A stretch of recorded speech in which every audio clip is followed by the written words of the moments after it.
You know what I tell you is not funny is what they don't tell you starting a business is like. Because you see, these like entrepreneurs on TikTok and they're like, how I built my $1 million business in a year, and they're just like, ding. And I'm like, holy shit. I'm glad I didn't know what it took when I started. There's just no need to know how hard it's gonna be when you start, because it's just not productive to know how little you're gonna sleep in the first year or year and a half or two. It just would be sad. Sean can attest to this, and my mother too, who came up and like helped a ton. We got in this building and I had all of this work to do, and then like the very, very first thing they're like, oh, to meet fire code for what you wanna do, you have to spend X amount of dollars, which is probably a third of my entire budget to start the whole company. And I'm like, okay, this is gonna be tough, because who knew that you needed 2 extra layers of drywall in the ceiling of your building in order to pass fire code? And I'm like, how much other shit do I not know? And the answer was a lot. Maybe some business owners have it easier than they are really letting on, but I would venture to say that a lot of people have the same experience that I did, which is just running into wall after wall after wall of being like, everything pushing back on you and being like, are you sure you want to do this? Are you sure this is a good idea? Because you're out of money, or you're out of time, or you've slept 6 hours in the past, 3 days. And then the imposter syndrome kicks in. It's like, well, why you? Like, why can you do this? And why do you think you should have a building on Music Row when you've never run your own production company? And just like these things start like hitting you over the head. But I think that my biggest lesson from those is you just take them as they come, and you find out quickly that you're gonna have the resilience to do it. But there's many times along the way that you're like looking at your numbers and you're like, I don't know how I'm gonna do this. It's been a challenge, but also gratifying to be able to, honestly, maybe it's just a survival technique of trying to twist the resistance back into a good sign. There's a very good chance I was just playing a mental game with myself to try to make it make sense. But I do feel like I'm starting to recognize those walls of resistance as a sign that good things are coming. There's a really funny video of like things finally fell into place, and I have the building and I have the studio and everything's going right, and then we put this sign together for the front of the studio that like faces 16th Avenue in Nashville.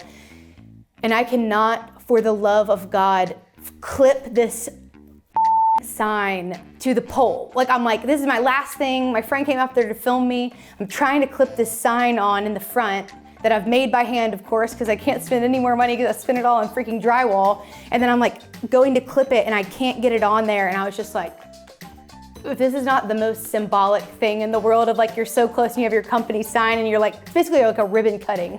And I like won't even clip. And I just like had to laugh, because if that was not the most indicative thing ever of like what it took to get here, I don't know what is.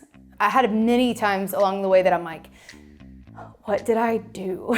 I spent so much money, a lot of which I didn't have to begin with. I have completely leapt from one industry to another. I am sitting next to Sony Music and Warner and Smack and all of these companies like right here. I'm like, what did I do? And then I finally had this moment of like, okay, I did it. Like, I'm here. I literally that morning I had that thought of like, okay, I'm good. Like, I can do this. Everything's settled. The work's done on the building. Like, Sean and I are full time. I have, another person about to start. I have an intern. Like, I'm good. Maybe 30 seconds to a minute after that thought, look at Sean and he looks at me, and at the same time we're like, do we hear water? He was like, I hear water. So I like walk towards our basement door. It literally sounds like there's a firefighting team downstairs.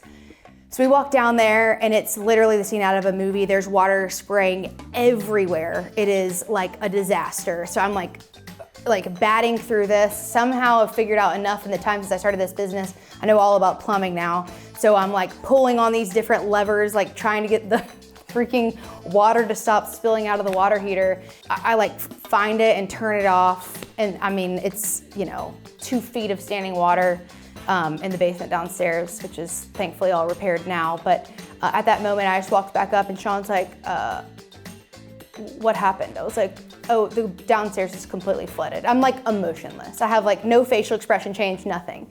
He's like, that's pretty bad, right? I was like, oh yeah. He's like, thousands of dollars? I was like, oh yeah. He's like, are you good? And I was like, yeah. It's just like, I had been through it all by then, so I was just like, the water heater's not gonna stop me. So I think at that moment, I just came to this acceptance. It's always going to be something. You just have to have enough good stuff going on to where the bad stuff becomes funny. Resilience is at the core of that, of just being like, you have to bounce back.